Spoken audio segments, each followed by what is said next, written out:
Well, good morning everybody from a beautifully sunny Silverstone. We've got round 14 of the 2024 Hagerty Radical Cup UK coming up for you. This is the second of three races that they've got over the course of the weekend. The win in yesterday's race went the way of the man who's rather romping away with the championship. Chris Ludham had scored his 12th win of the season so far. So let's look at the way that the cars will line up for this second race of the weekend. It is based on the second fastest times that they set in the qualifying session that took place yesterday. So as the cars make their way around the circuit, shortly we should be able to just run you through that grid based on those second fastest times from qualifying. It was a brilliant race yesterday for the win actually between Chris Ludham and Ian Aguilera. There was not a great deal between the pair of them. So let's run you through the grid. We won't have a graphic, but Ian Aguilera lines up on pole position, and alongside him is 12 times the race winner so far this year and the championship leader Chris Ludham. Row 2 of the grid is John McLeod, who non-finished yesterday, got caught up in a multi-car accident at the first corner, and he's got Chris Preen for company, who was also involved in that Turn 1 incident. Podium finisher for the first time this season, Jack Yang, is there on the third row of the grid with Jason Rishover alongside another driver that was caught out at Turn 1. And row 4 of the grid is another driver that was caught out at Turn 1, Christian Brooks, and he has got Usman Mughal for company. Row 5 of the grid is Arlene Gashev and Luke Hilton, with row 6 being Peter Tyler, who scooped up the Fangio honours for drivers over 45 years of age yesterday, and he has got Rob Greenwood sitting alongside him. Paul Denning and Oscar Joyce sit there on row number 7, and it's Andy Lowe and Amir Faisalim that are there on row number 8. Peter Brooks and Adrian Hallmark are there on row number 9, with Gavin McAlpine and Wesley Fongini on row 10. John Davis and Rupert Adcock on row number 11, with Lee Jackson and the American driver Jim Booth, who usually races in the Radical North America Championship, on row number 12, and James Pinkerton, watch out for him, number 99 off the back of the grid for the SR3s. And then we get to the separate grid for the SR1s that go off a few moments later on. Yesterday's race winner, his 6th win of the season in the SR1s, number 11 Marcus Littlewood, and it's the championship leader in the SR1s, Sam Shaw, that's alongside. They had a good fight in the early stages of yesterday's race, but honours did go the way of Marcus Littlewood in the end. Then it's the Gaunt brothers, Bradley and Ashley, that sit there on row number 2 for the SR1s, and James Hadley and Lexi Belk are the third and final row for the SR1s. So beautiful conditions, nice warm track temperature, nice warm air temperature, ideal for racing, a very light breeze here at Silverstone, and we can see the cars just coming up towards Brooklands now. And then once they head round through Luffield, the safety car will peel its way into the pit lane, and this second of 3 30-minute races will get underway, hopefully with less drama at Turn 1 than we had yesterday. So the SR1's just coming towards us now, so they may just hang back a little bit. The SR3s will be the first batch to go, and the SR1s will get going just a few moments later on. So safety car peeling its way in towards the pit lane. It's now up to Ian Aguilera to control the pace in the pop bang colour liveried car that was unveiled at Goodwood just a few weekends ago. Nice, neat and tidy 2x2 order. Ian Aguilera will have the inside line when they get up towards Copse Corner. The red and black car of Chris Ludham will be on the outside line. Red lights on the gantry. So for the 14th time in 2024 we go racing in the Hagerty Radical Cup UK, and it looks as though Ian Aguilera is not slow away, and we're almost 3 wide into Turn 1 as John McLeod looked to try and stick his nose up the inside. He's also now got Chris Preen going to driver's left, but it's Ian Aguilera and Chris Ludham that are fighting out for the lead of the race. They're still side by side through Maggots and through Beckett's. Eventually Ian Aguilera is able to squeeze his way through and picks up the early lead in the race, with Chris Ludham down there in 2nd place. It's Chris Preen in 3rd, John McLeod's there in 4th place, and 5th place, I'm not sure whether that was Luke Hilton possibly that's there in 5th place. Indeed it is, yeah, it's Luke Hilton, who was 2nd in the championship but had a poorer finish yesterday. He was in the top 6 but only in 6th place, and he's still coming under pressure from, I think, Usman Mughal, who was looking to try and squeeze his way through, one of a few drivers we've got in the field that usually race in the Radical Gulf Cup. Up towards Vale, onto the heavy braking area for the first part of Club. Front 2 just getting away a little bit at this stage. Looks as though John McLeod, Luke Hilton's being pushed out a little bit wide there by Jason Rishover. So Jason Rishover in the red car with a yellow stripe down the centre. Luke Hilton in his white and red car with its day-glow flashes, and the two of them are together, and that's a spin, and that's one of the Gaunt cars, I think, that's had the spin there. I think that's possibly Bradley Gaunt that's had a spin. We'll try and pick up on that one, pointing in the wrong direction down at Club. So covered by localised yellow flags for the moment. Sideways coming out of Village corner was our race leader Ian Aguilera. Not sure whether there was contact, whether that was just cold tyres, but it certainly put him under pressure now from Chris Lulham, who's sitting firmly in the slipstream. Chris Preen's there in third place. Top three now have broken away from John McLeod, who's there in fourth, and we're side by side for the lead as they head through the left-hander at Brooklands for the first time. But it's still going to be Ian Aguilera that hangs on to the place. Yesterday's race winner, 12 times a race winner. There's only one race he hasn't won so far this year. That was the third race at Donington Park supporting the British Touring Cars. Chris Lulham has had a mega season. Very wide indeed, all over the curbs, all over the grass, gathering up the moment. And that is Rob Greenwood, former SR1 racer. Like so many of them now, turn their hand to the SR3. Gathers up the moment, gravelly hand-cooked tyres, but should be able to clean those off, but has lost a few places in the process. So Aguilera just starting to pull away a little bit now. 5/10 was the gap. Jason Rishover is finding himself under intense pressure. He has got Christian Brooks right behind him. Christian looking to try and have better fortune today than in yesterday's race, where he was also caught out at the first corner, as was the car he's trying to do battle with, which was Jason Rishover, and the next car ahead of that as well, John McLeod. What were there, 5-6 cars, weren't there, that were all involved in that skirmish at turn 1 yesterday? No real damage to many of them, but lots of them stuck in the gravel trap. So through into club corner, Jason Rishover in 5th place, Christian Brooks in 6th place. Oscar Joyce is next up in his multicoloured car, and all trying to hunt down John McLeod, who's now, what, in his 14th year of radical racing. John McLeod really has been a stalwart to the brand. So flicking the car through the fast section at Abbey, up towards Farm, in towards the heavy braking area at Village, and then on towards the loop. The day-glow green car of John McLeod, the largely red car of Jason Rishover, then the black and red and white car of Christian Brooks, followed by Oscar Joyce, his car sort of a mixture of yellow and orange and red. And for the SR1s, Lexi Belk's rolling her sleeves up and having another good little fight. That was with Ashley Gaunt that she was doing battle with. The early stages of the SR1s, it looks as though at this stage it is being led. The SR1s will have to look outside of the top 20 to try and work out who's leading the SR1s, so we'll come to that in a moment as we still concentrate our efforts on the battle that's going on between John McLeod and co. Jason Rishover, Christian Brooks runs a little bit wide. That might allow Oscar Joyce to try and close in. SR1s in the early stages being led by Marcus Littlewood, who won the SR1s yesterday for the 6th time this season. So it's 6 wins to him in the SR1s, it's 7 wins to Sam Shaw. There's not a great deal between them. Out of Copse Corner, 25 minutes just over still remain on the clock. Ian Aguilera sets the fastest lap of the race on the first of the flying laps. 2-minute 4.4. The fastest lap we had yesterday was a 2-minute 4.1. That was set by Chris Lulham, and that was a long way in. That was quite deep into yesterday's race. That was on lap 12 of the 13 that took place.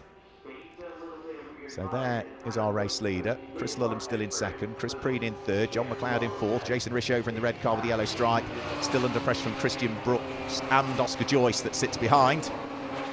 But none of them quite close enough to each other to try anything as they head up towards Stowe for the 3rd time this time through. Upper place is the car behind them, which is Alim Geshev. He moved through and ahead of Luke Hilton, who's having a bit of a not an off weekend, because he finished in the top 6 yesterday and he's now running in 9th, so that's still not ideal, but he's 2nd in the championship, had a good string of 2nd places, has only taken 1 single win so far, but has largely been in the top 6 all season, barring the first of the 3 races at Paul Ricard last time out, and at the moment he is 9th rather than, again, falling himself inside the top 6. Plenty of time though in which to do it.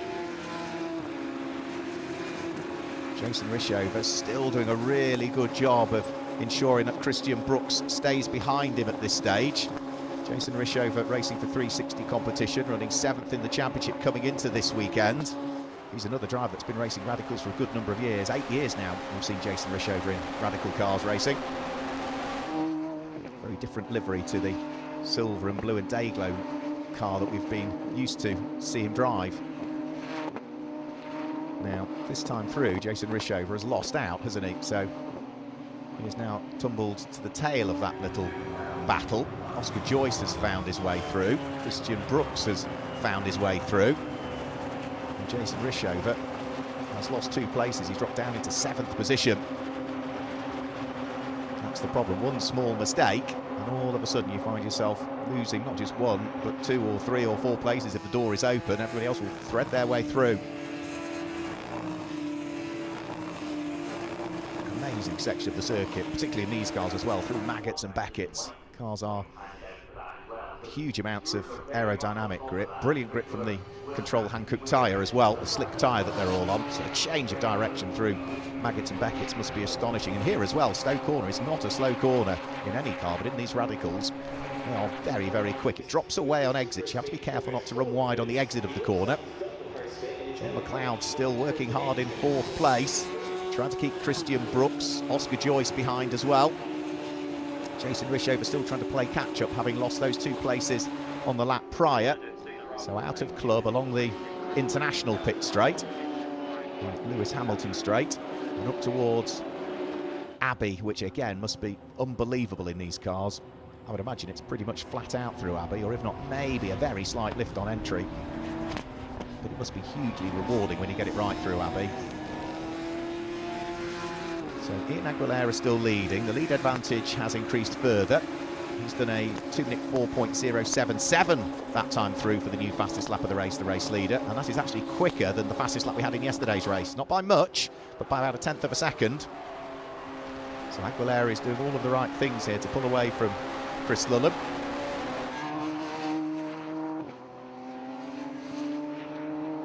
Chris Preen in 3rd place. Would that be his best result of the season so far, Chris Preen? No, 2nd is his best result of the season so far, and the first of the 3 races that we had at Paul Ricard. But Chris Preen back on the podium. He's had plenty of podiums so far this year. And also, good fight going on between Gavin McAlpine. He has got James Pinkerton right behind him, the head of R&D for Radical, former SR1 champion before he started working for the manufacturer. He was the SR1 champion back in 2016. But Gavin McAlpine here is having to try and keep one of the main leading lights at Radical behind him. James Pinkerton off the back of the grid, threads his way through. Another place gained for James Pinkerton. I thought he would make some good progress, having started at the back of the main SR3 field in both races. And that's another place picked up now for James Pinkerton. That will put him up in 16th position. For Gavin McAlpine, he's got another car now queuing up behind him. And I think that car that's directly behind him is going to be Amir Faisalin, I think. Yes, it is. Yeah, the man from the UAE. So good to see Amir Faisalin out here. So one of the few drivers that we've got representing the Gulf Radical Cup. Osman Magal, another one of those. He was the champion in the Gulf Radical Series for 23/24, because it starts sort of back end of one year and goes over what would be the winter period out in the Gulf. Obviously the weather is far more stable, so it's a championship that probably starts in November and finishes in February, something like that. So he is over here racing as a prize for his exploits in that championship. There goes Adrian Hallmark, recently announced as moving from being the CEO of Bentley over to become the CEO of Aston Martin before too much longer. So that will be a change of career direction for him, and he's fighting with Wesley Fongini at the moment, and is looking to try and dive his way through, and sneaks his way through into the braking area for Village. Can Wesley fight back on the run up towards the loop? Yes, he can. He's trying to. Does he go back through? Yes is the answer. So that's the final 2 places inside the top 20 that were swapping there. Back up to 19th goes the number 22 car of Wesley Fongini. Back down to 20th goes the number 8 car of Adrian Hallmark. So we've had the first third of the race as things stand. The battle between Hallmark and Fongini continues. I'm just going to pick up on what's going on in the SR1s again at this stage. The Radical SR1 section of this race is still being led, as it was last time we picked up on it, by the largely black and gold number 11 car, which is Marcus Littlewood. And second in the SR1s at the moment is going to be Bradley Gaunt from Ashley Gaunt. So the championship leader, Sam Shaw, only 6th in the SR1s. So I am wondering if that car that I identified earlier as being one of the Gaunt brothers that had the spin may well have been Sam Shaw that had the spin, and that's what's dropped into the back of the SR1 field. Amir Faisalin fighting away. James Pinkerton's about to pick up another place as well by the look of things. So that's going to be through and ahead of Rob Greenwood's car. So that's another place gain for James Pinkerton. He's now up into 15th position, having started 25th. So more progress made. So the next driver, James Pinkerton, is then going to need to catch. He's going to be about 6.5 seconds up the road. It's going to be a few laps before he gets to the next drive, which would be 14th place, Andy Lowe. And also to pick up on what's going on in the main Hagerty Radical Cup UK subclass, which is the Fangio Trophy for drivers aged 45 or older at the beginning of the season. Well, that at the moment is going in the direction of third place Chris Preen. He's leading the Fangio category. Second in the Fangio category is 0.8 of a second behind Chris Preen, which is John McLeod. And third in the Fangio category is going to be 7th place Jason Rishover at this stage. So fast approaching the halfway point of this race. Ian Aguilera still continuing to lap quicker than championship leader Chris Lullen. So the gap is coming out all of the time, first to second place. It's now 3.5 seconds first to second. A further 2.5 back is where we see Chris Preen, who completes the podium at the moment. We've still got this fight also going on further down through the order as well. So there's Andy Lowe. Right, that's the next of the car James Pinkerton needs to catch.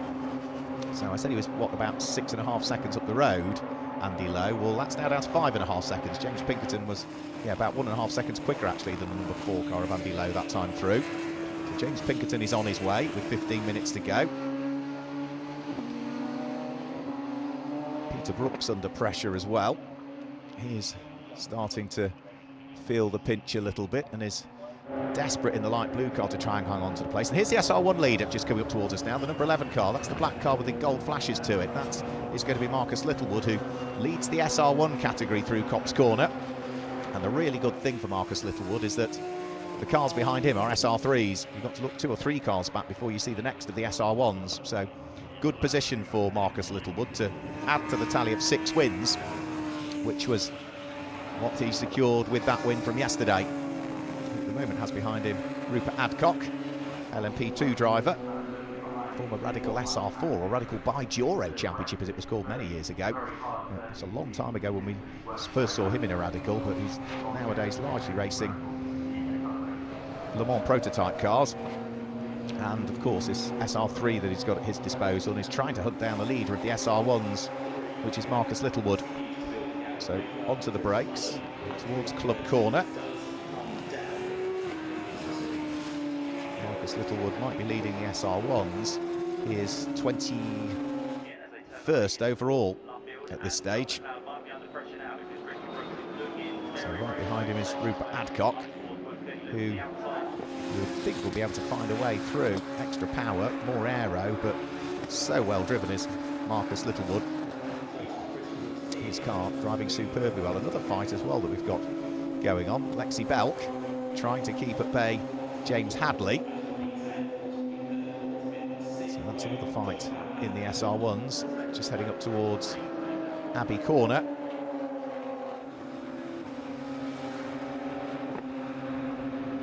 Lexi, former Ginetta racer, Motorsport UK Academy driver. In the white and the Dayglow car, the largely orange car of James Hadley sitting behind, and just ahead of them is that the recovering number 16. It is, yeah, it's Sam Shaw. He's managed to pick up 2 places on this lap, so he was in 30th at the start of the lap.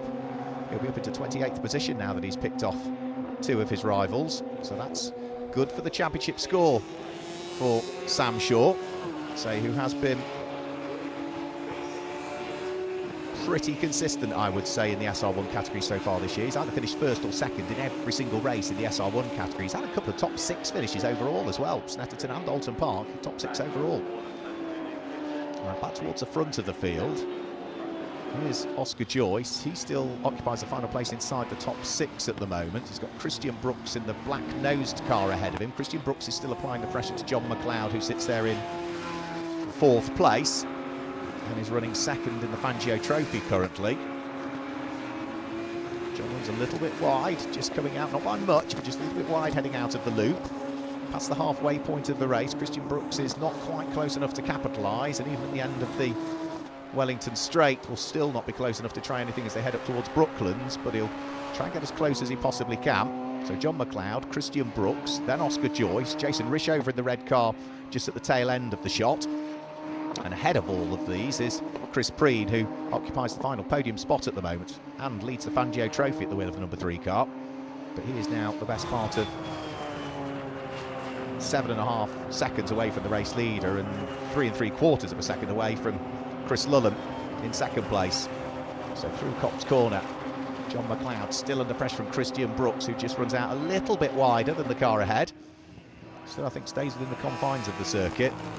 But the white and the day-glow green car of long time radical racer John McLeod still there in 4th place. Christian Brooks gets sideways through the middle of Beckett's, loses the car, spins through 360 degrees, avoids the gravel trap.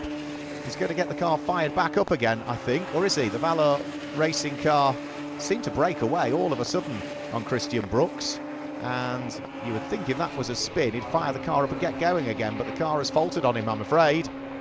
So poor old Christian Brooks, that is currently looking like 2 retirements out of 2 races this weekend, which is less than ideal for the man who's claimed 4 podiums so far this season, a couple of seconds and a couple of thirds. So that promotes Oscar Joyce now, the number 95 car, up a place. It promotes Jason Rishover up a place as well.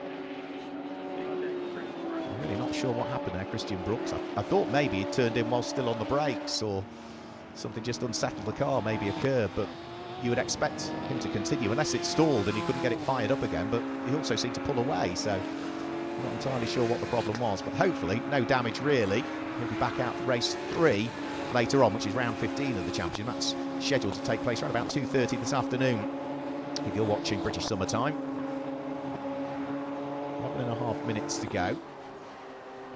Ian Aguilera still leading the way. Chris Lulham in second. Chris Preen, John McLeod, Oscar Joyce, Jason Rishover. That's the top 6 now. Jason Rishover was, remember, running in 5th place and was looking to try and get himself up into 4th before he dropped a couple of places. Well, he's gained 1 as a result of the retirement for Christian Brooks. Also, I can confirm that man who lies 2nd in the championship, Luke Hilton, has also picked up a time penalty for something by the look of things. So that's a 5-second time penalty, which must be for track limits for Luke Hilton. So that's less than ideal for him. He's running 13th on the road, and in fact, is he tumbling down through the order? He's coming into the pit lane, Luke Hilton. So the man who lies 2nd in the championship into the pit lane. Christian Brooks clambering out of his car now, so he is absolutely going no further from the Beckett's Chapel section. And that'll be covered by localised yellow flags currently, so there's no overtaking for the first part of the Hanger Straight. Oscar Joyce anyway is not close enough to John McLeod to try anything, and Jason Rishover is shadowing them both in the red car with the yellow stripe down the centre. So that's 4th, 5th, 6th through Stowe Corner, down in towards Club, and see yellow flags there as well. I think we've got the safety car coming out. I think that's why they all seem to have slowed their pace. No suggestion on our screen as yet that we've got the safety car, but it does look as though they've all eased off their pace. And I'm trying to look for a safety car board around the circuit. Yeah, all weaving from side to side, so safety car must be out. So safety car out on circuit. That's going to bunch the pack up. Should be quite a short safety car period, but what it does do is it bunches everybody up again for what will be a grandstand final few minutes of this race. I think the only car it's likely to have come out for is Christian Brooks, with the position of his car being on the inside of Chapel, not the safest of places. So Luke Hilton came into the pit lane at the wheel of the 32 car, the man who lies 2nd in the championship standings, and he hasn't as yet reappeared from the pits. So at the end of this lap, whilst they're under safety car, I can run you down through the order. So just waiting for our race leader. Ian Aguilera leads the race at the wheel of the number 7 car. There's the safety car sitting at pit lane exit, ready to pick everybody up. Ian Aguilera has probably already gone through at this stage. The safety car, I don't think, is going to catch the race leader, so they'll have to hold him there for a further lap. Chris Lulham is in 2nd position at the wheel of the number 20 car, and in 3rd place is the Fangio Trophy leader, which is going to be Chris Preen. Yeah, the safety car has not picked up the race leader. It has picked up the 4th place car, which is going to be John McLeod, who is waved by now, I think, by the safety car. So John McLeod 4th overall, but is 2nd in the Fangio Trophy. And then 5th overall is the number 95 car in the hands of the Irishman, Oscar Joyce. Oscar, who's been not just racing in the Radical Cup UK, but has also been doing North America and been doing a chunk of Gulf Cup as well. Jason Rishover, number 23, is there in 6th place. 7th place is Arlim Gashev in 7th place. 8th place is going to be the number 34 car, which is going to be Usman Mughal. And then it's Jack Yang, who is in 9th place, and completing the top 10 is going to be Peter Denning, the Yamaha World Superbike team principal. In 11th place, it's Peter Tyler. Up to 12th now, James Pinkerton. And this offers him good hope, actually, James Pinkerton, because they're all bunched up once more, having already come from 25th on the grid. He's going to be close to everybody to try and attack and gain some more places. So Pinkerton is 12th. 13th is Andy Lowe. 14th place is car number 15. That is going to be Amir Faisalin. Gavin McAlpine is 15th. 16th place is going to be Adrian Hallmark. 17th place is John Davis. 18th place is 47, which is Rob Greenwood. 19th place is going to be Rupert Adcock, and completing the top 20 is now going to be the SR1 class leader, which is Marcus Littlewood. So he continues to lead the SR1 category. Second in the SR1s at this stage, just to pick up on that, is still number 41, Bradley Gaunt. And now up to third in the SR1s is Sam Shaw at the wheel of the number 16 car, who must have been the car that spun on the first lap that I couldn't quite identify, or maybe at the time just misidentified.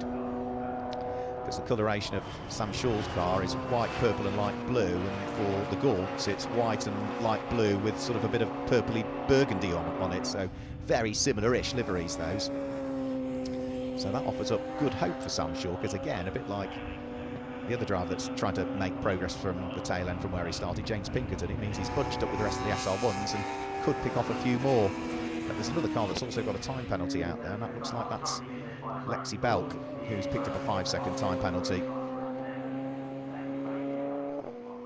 So the pop band colour car of Ian Aguilera leads the way. It really does look brilliant. When you see it close up, it looks fantastic, the pop band colour car. Chris Lulham, championship leader in 2nd place. He didn't quite have the pace of Ian Aguilera in the early stages. That's what allowed Ian to build that little bit of gap and some momentum. And now that the safety car is going to bunch them all up again for Chris Lulham, gives him an opportunity to see if he can grab the lead of the race. He led all of the race yesterday. He hasn't led any of it as yet today. And remember, this is based on their 2nd fastest times for qualifying. If you're wondering how the 3rd race will line up, then it's based on the fastest times that were set in yesterday's race, but the top half of those times are put in reverse order. So you look what we've got, 25 in the SR3 category. So you look at the fastest lap time fielded in race 1, and you would reverse the top, because it's an odd number, 25, you'd always round it up, so you'd reverse the top 13, so whoever was 13th fastest lap time in yesterday's race goes to pole. So that's going to make things very interesting indeed, and it also means in reality we'll reverse the grid for the SR1s, because there's 6 of those on the grid. So Christian Brooks and his car are still left where it was parked. So is the safety car out for Christian Brooks? If it is, they haven't got a recovery truck over to it yet, but that's probably because all of the cars aren't formed up in a big line as yet, so it's not really safe to release the recovery truck.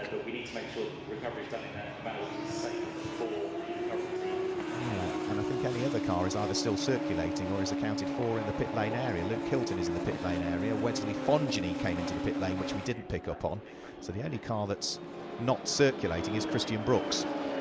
But I think it can only be, the reason it's still sat there is purely because there is not one single train of cars lined up behind the safety car just as yet, because the safety car came out and caught the 4th place car of John McLeod, so it's had to wave the whole field by. That whole field now need to go back round on the long Silverstone Grand Prix circuit and catch the safety car again.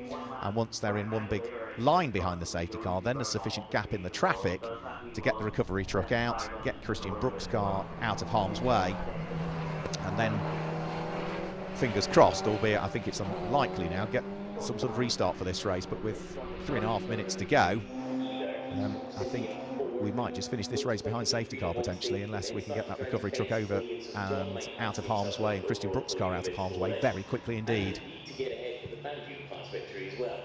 So, still work to be done, still trying to keep some tyre temperature and brake temperature. Nice warm day, but even with the track temperature at, I don't know what it'd be out there at the moment, possibly very high 20s or into the low 30s degrees, track temp that is, you're still needing to weave from side to side to try and maintain that surface temperature in the tyre. The core temperature won't go down much, the actual core temperature of the tyre, but the surface temperature will go down slightly, so there's still work to be done. So the safety car round through Abbey, up towards Farm, and unless the lights go out on it as it heads up the Wellington Straight on this lap, I think we're going to finish behind the safety car, because there isn't enough time for one further lap behind the safety car. It's got to be a racing lap, and therefore the safety car has to pull in at the end of this lap if we're going to not conclude this race under neutral conditions. So lights would usually go out on the safety car somewhere along the Wellington Straight. So it's just going up towards Aintree now, and then we'll be onto the Wellington Straight. And if the lights remain on it, then we are going to run out of time to get a restart for this race. Not for any fault of Christian Brooks, say the car broke away from him, and for whatever reason he couldn't get it going again, so had little choice but to park it up, and that was the only place he could get to. So inadvertently, I think he is going to bring about the end of this race under safety car conditions, because the lights are still on the safety car as it comes around through Brooklands, and well, the marshals are doing their very best now to get it out of harm's way. There is a gap in the barriers there, but I don't think they're going to be able to radio in time. Right, they've done what they can. They've waited for the gap in the traffic, which is what race control will have told them to do. Now, is there enough time now for the safety car to peel its way into the pit lane and have one further racing lap? Well, I don't know where the safety car is at the moment. I suspect it might be a bit of a late call, and the safety car, I think, has made its way in, so perfect. We are going to get one further racing lap underway. Ian Aguilera under the pressure from Chris Lulham as they head up towards Copse Corner. Chris Preen still sitting there in third place, but Ian Aguilera already starting to just gap Chris Lulham slightly as they head up towards Maggots and Beckett's for what is the 14th time in this race. Chris Preen, remember, in third place in the white car with the metallic green flashes to it, still continues to lead the Fangio Trophy. We've still also got that good fight going on for fourth place. John McLeod in the Dayglow green car, still feeling the pressure from Oscar Joyce. Then it's going to be Jason Rishover that's next up, followed by the number 77 car, I think will be the next of those, which is Arlene Gashev. And it's Oscar Joyce, looked for the inside line on John McLeod, tried to steal fourth place away, didn't get it, but not for want of trying as they went up towards Stowe Corner. But there's still a few other good overtaking opportunities. A good run out of Club and keep it neat and tidy through Abbey and Farm presents an opportunity to maybe overtake on the run in towards Village or the Loop. But for Oscar Joyce, from attack, he's now had to turn his attentions to defence, because he's now got Jason Rishover breathing down his neck, trying to steal what would be fifth place away. So up towards the braking area for Village for the final time comes Ian Aguilera. Looks as though he is on course for his first win in the Hagerty Radical Cup UK. Seen him out, I don't think, point scoring in the category so far this season. Not sure whether he is running in the invitation class or not, and therefore wouldn't be eligible for championship points. If that's the case, then Chris Lulham again will pick up the points for the win, which would more than please him. And surely he is not that far away, potentially mathematically, Chris Lulham, from scooping up the championship. There's still races to go, though, at Brands Hatch, but for Chris Lulham, he's going to finish in second place, and I would imagine that's probably pretty much the championship stitched up now. Ian Aguilera is going to come through and claim the win in round 14 of the Hagerty Radical Cup UK. It's a win for Ian Aguilera. Chris Lulham finishes in second place. Third place goes the way of Chris Preen, who picks up the Fangio Trophy as well for drivers aged over 45. John McLeod is fourth, second in Fangio, and fifth in the end. He did do it. Jason Rishover got through in ahead of Oscar Joyce on that final lap, so Jason Rishover finishes in fifth place. He would complete the Fangio podium, actually. Oscar Joyce finishes in sixth place. Seventh place goes the way of Usman Magal, with eighth place going the way of number 77, which is going to be Alem Gashev. And who won the SR1s? Well, it does look as though it is another win now for Marcus Littlewood in the SR1 category. That now means that it's 7 apiece for him and for Sam Shaw in terms of wins. and Sam Shaw finished third in the SR1s. Bradley Gaunt would have been second, therefore. So all of the cars having taken the checkered flag, one or two more just to trickle their way over. And in fact, by the look of things, Sam Shaw has not come through at the end of that lap. So Bradley Gaunt second in the SR1s, Ashley Gaunt up to third in the SR1s on that lap. And the whereabouts of Sam Shaw has a question mark hanging over it at the moment, because through now to take the checkered flag comes James Headley, through comes Lexi Belk, so that's fourth and fifth as the SR1s. And Sam Shaw, I think, has gone missing in the final sector somewhere. So that is going to be disappointment for him. And I think that would be his first retirement. Yeah, first time he hasn't finished first or second in the SR1. So let's confirm the results for you then for round 14 of the Hagerty Radical Cup UK here at Silverstone. Still another race to come up later on this afternoon. Ian Aguilera claims the win from Chris Lulham in second place, and Chris Preen in third picks up the Fangio trophy. John McLeod was fourth. Jason Rishover managed to grab fifth place on the final lap from Oscar Joyce, who dropped down into sixth place. Seventh place was Usman Mughal. In eighth place it was Arlene Geshev, and then it was Jack Yang and Peter Tyler that wrapped up the top 10. 11th place, James Pinkerton, remember from 25th on the grid did he come. Paul Denning was next up ahead of Andy Lowe, and then it was Amir Faisalim that was 14th ahead of Gavin McAlpine, followed by Adrian Hallmark, Rob Greenwood, John Davis, then Rupert Adcock, and completing the top 20 was the winner of the SR1s, which was Marcus Littlewood. Next up was Lee Jackson in 21st place. 22nd place went the way of the number 24 car of Peter Brooks. Then it was Bradley Gaunt from Ashley Gaunt, the two brothers. They would complete the SR1 podium ahead of Lexi Belk and Sam Shaw, who went missing on the final lap. James Hadley was next up, and then our retirees thereafter with problems for Luke Hilton, bringing the man who lies second in the championship into the pit lane. Christian Brooks brought about that safety car, and Wesley Fongeny, also another car that suffered problems. Hopefully they'll all be fixable, and they'll all be back out for round 15, our third race of the weekend here at Silverstone. Round 15 of the Hagerty Radical Cup UK will be around about 2:30 this afternoon. So thanks for joining us for this race. We'll catch you later on for round 15. Goodbye.